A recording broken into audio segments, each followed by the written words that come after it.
Hey everyone, MeltingMan234 here, and welcome to another holiday special on Forgotten Media, where I dig up some stuff on the island of forgotten Christmas specials.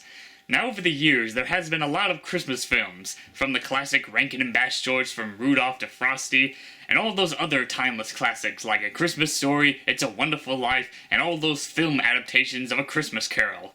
And then, of course, you have the very bizarre Christmas films, like Santa Claus Conquers the Martians and Santa and the Ice Cream Bunny. Well, today we're going to be talking about a very obscure Christmas film that is barely mentioned, and that happens to be The Magic Christmas Tree. Yeah, I threw it a rhyme there, but hey, 'tis the season, you know.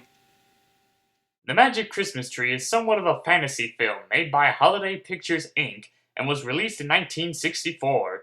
The film starts off with a boy named Clark and his friends eating lunch in October and decide to go on a dare to venture into some old woman's backyard because they say that the old woman is a witch. Yeah, we're several minutes into the film and already it feels like a low-budget Halloween film. After they make it to the house, the boys chicken out and Clark gets caught by the old woman, and she tells him to get her cat out of the tree.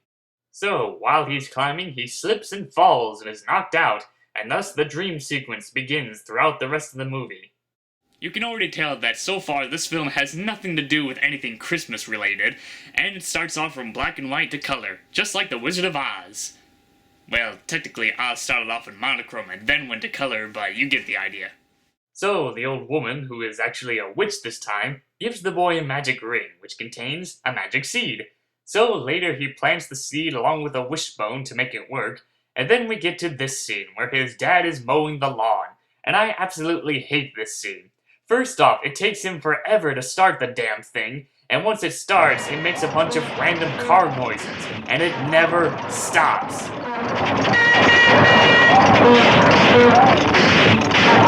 It's not very entertaining, and it's badly acted, as if he's trying to make the mower go all crazy and have a mind of its own and whatever. In fact, this scene kind of reminds me of an old web series on YouTube called Monster Mower on Rich Alvarez, and that series was more about a group of people being attacked by a possessed lawnmower. Makes me wonder if Richie was inspired from this scene in the movie to make that series.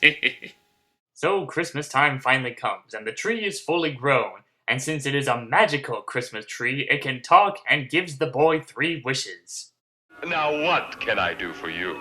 What do you mean? Well, you have 3 wishes coming to you. Just tell me what they are, say the magic words, turn the ring, and I shall grant them for you. His first wish is for an hour of power, so in other words, he is a god now. But he really doesn't do much with it. All he does is just uses it to turn night to day, and make a bunch of cars run on their own. And that's just about it for this scene. The cars just go on their own, and some kind of chase sequence goes on, but it just goes on and on and on, and there's nothing crazy or exciting about it. Besides, if you want a crazy car chase sequence, I suggest watching Blues Brothers, because that film's a lot more entertaining than this film. And as for his second wish, he kidnaps Santa Claus and have him fulfill all of his wishes. Man, Santa's looking really depressed in this film.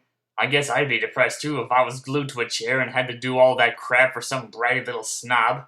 So now we finally have some Christmassy themes in this movie. Does that make you all excited and already into the Christmas spirit? Yeah, it's not working for me either. Then it cuts to the boy going hunting in the woods with a gun. How did that happen? Did he actually have a gun on his Christmas list this year? Well, it doesn't help him out much because he encounters a giant in the woods who plans to make him his slave. But first he shows him the error of his ways in making that wish and kidnapping Santa Claus. Where is Santa Claus? Has he been kidnapped? Has he had an accident? The world holds its breath and sadly waits to hear the answer. Meanwhile, the little children wait for their friend and pray for his safe return. And after viewing that sequence, the giant lets the boy go because apparently he's learned his lesson. And then it ends with this creepy scene. Well, I lost him, but I'll find another greedy child to be my slave. Maybe you.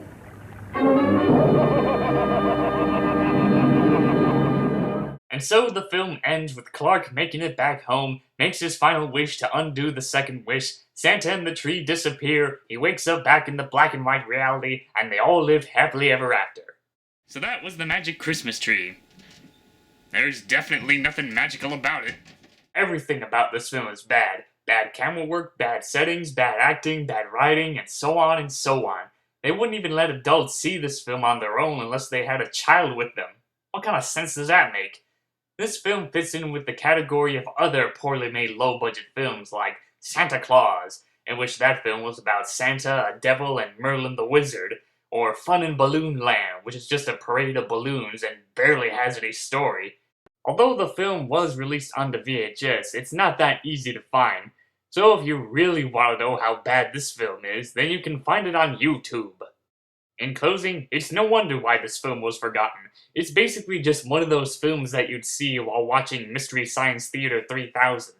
And with that said, stick to the more memorable classics, or maybe something even better. Since 2015 is just around the corner, maybe now we'll finally get to have those fancy hoverboards, self-lacing shoes, and the long-awaited movie Jaws 19.